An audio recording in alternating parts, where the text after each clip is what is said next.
Hello বন্ধুরা, সবাইকে জানাই গুড মর্নিং। আজকে সকালটা না আমার অনেক ব্যস্ততার মধ্যে দিয়ে কেটেছে।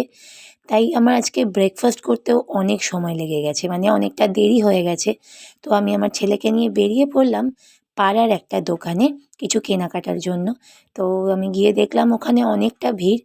আমি কি কিনবো তার আগেই আমার ছেলে গিয়ে লাইন দিয়ে দিয়েছে।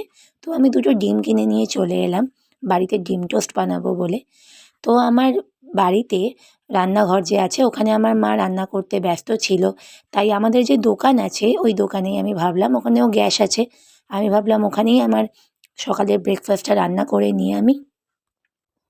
তো ডিম টোস্ট বানাতে গেলে যা যা টুকিটাকি জিনিস কেটে নিতে হয়, তো আমি সেগুলোকে একটু অ্যারেঞ্জ করে নিচ্ছিলাম ঠিক করে।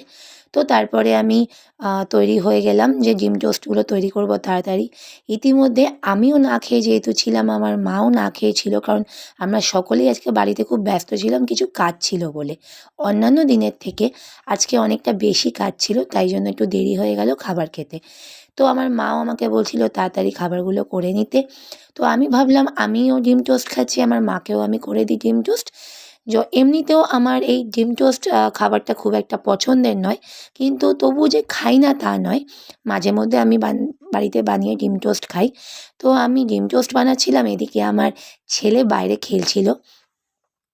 আর ও খুব দুষ্টু, মানে ভীষণ দুষ্টুমি করে সারাদিনে। এক সেকেন্ডও এক জায়গাতে ও বসে থাকে না। তো যেহেতু ও বাইরে খেলাধুলা করতে ব্যস্ত ছিল, আমি সেই সুযোগে দোকানে তাড়াতাড়ি করে টিফিনটা তৈরি করে নিলাম। তো এই টিফিন তৈরি করতে করতে না একটা হঠাৎ খুব সুন্দর কথা মনে পড়ে গেল। আমরা কিন্তু ছোটোবেলায় আমাদের অনেকেরই ম্যাক্সিমামটাই এরকম কেটেছে। ছোটোবেলায় যেটাই আবদার করতাম না কেন সেটাই বাবা মা এনে দিত। যেটাই আমাদের খুব সুন্দর সুন্দর খাবার খেতে ইচ্ছা করুক না কেন সেটাই আমাদের বাবা মা করে দিত। স্পেশালি মা বানিয়ে খাওয়াতো। কিন্তু এখন যেহেতু আমরা অনেকেই বড় হয়ে গেছি, নিজের দায়িত্বটা আস্তে আস্তে নিজের ঘাড়ে চলে এসছে।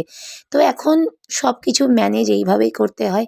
নিজের খাবারও নিজেকেই তৈরি করে নিতে হয়, প্লাস যেহেতু বাচ্চা আছে তার খাবারও আমাকেই তৈরি করে নিতে হয়। তাই আর এখন তেমন অসুবিধা হয় না, কারণ সব কিছুই অভ্যাস হয়ে গেছে। কথায় বলে না, মানুষ অভ্যাসের দাস, অভ্যাসে পড়লে সব কিছু চলে আসে নিজের আয়ত্তে। তো যাই হোক, এরকম করে টিফিন তৈরি করে নিলাম, মায়ের জন্যও করলাম, আমিও করলাম। তো এবার টিফিন আমাদের রেডি, আমি আর মা খাবো বলে আমি খাওয়া শুরু করে দিলাম। আমার ছেলে দেখতে পেয়েছে দূর থেকে যে আমি টিফিন খাচ্ছিলাম, তো আমার ছেলেও আমার কাছে চলে এসছে। ও এসে না ১ম বার দেখছে যে জিনিসটা কী, কারণ ও এখনও অনেকটা ছোট, এখনও ৩ বছরও বয়স হয়নি। তো অনেকটা ছোট, ওর মধ্যে এখনও আমি বুঝতে পারি প্রচুর কিউরিসিটি ভাব থাকে। তো আস্তে আস্তে দেখছে কী তৈরি করেছি আমি।